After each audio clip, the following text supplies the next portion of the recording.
Hello everyone, this is me your Shreya. Welcome to part two. Part ওয়ানে তোমরা দেখতে পেলে যে আমি মিনা বাজার গেছিলাম, আর মিনা বাজার থেকে বেরিয়েই আমরা চলে গেছিলাম উল্টো রথ দেখতে। তো এখানে আমার রাশি বুনুও এসছিল। তো এই যে রাশি বুনু আর এই যে মামিমা।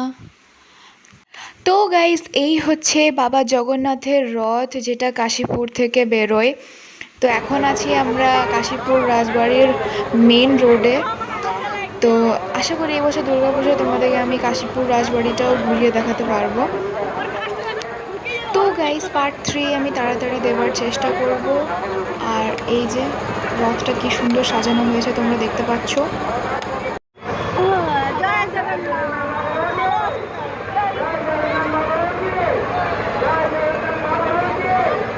আর গাইস, প্রচণ্ড ভিড় ছিল, এই ভিড়ে ভিডিও করাটাও একটু ডিফিকাল্ট হয়ে গেছিলো। তো যাই হোক, আশা করি তোমাদের পার্ট 2টা ভালো লেগেছে। লাইক করো, কমেন্ট করো। দেখা হচ্ছে নেক্সট ভিডিওতে। Bye bye. জয় জগন্নাথ।